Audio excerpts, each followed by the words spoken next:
Hi there, my name is Dillard, one of the coordinators for the 2014 Tennessee High School Ethics Bowl.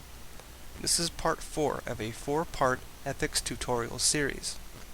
In this tutorial, we will explore the question, what is virtue ethics?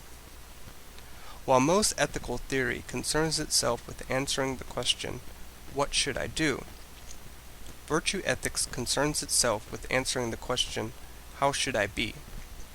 In other words, virtue ethics doesn't rely on principles, duties, or an appeal to consequences in order to answer moral question, and rather relies on moral character.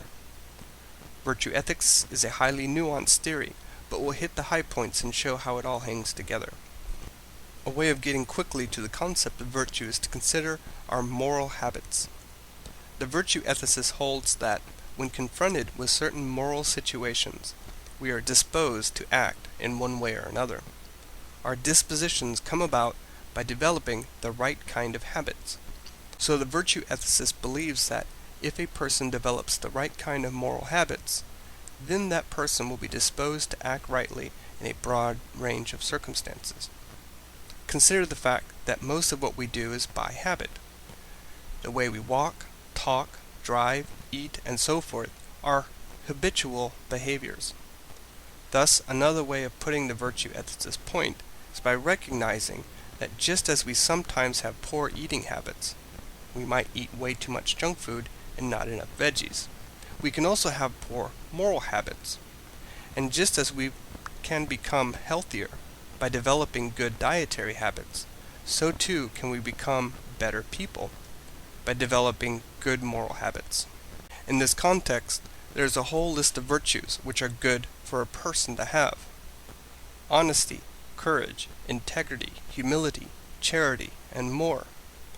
But this also means that there are qualities which are not good for a person to have, which are called vices. A vice, in short, is either an excess or deficiency of a virtue. For example, if a person lacks courage, then that person is cowardly. This would be a deficiency of the virtue of courage. The excess of courage would be a person who is rash or foolhardy. In either case, the virtue ethicist holds that being cowardly or foolhardy are not good qualities of character, and we should not cultivate them. This is why some people often call virtue ethics a Goldilocks theory. Acting virtuous depends on just enough, neither too little, cowardice, or too much, foolhardy. Finally, virtue ethics is deeply concerned not merely with acting good, but also with living a good life.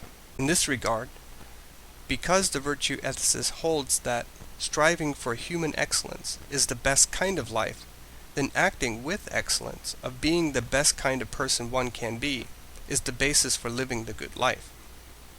In sum, virtue ethics asks us to consider qualities of character that are good to have, to develop the right moral habits, to act virtuously and avoid vice, to pursue human excellence, and finally, to strive to be the best person one can be. And that's virtue ethics. The Tennessee High School Ethics Bowl is made possible by the generous grants from the University of Tennessee at Knoxville, College of Arts and Sciences, Department of Philosophy, in collaboration with the Parr Center for Ethics.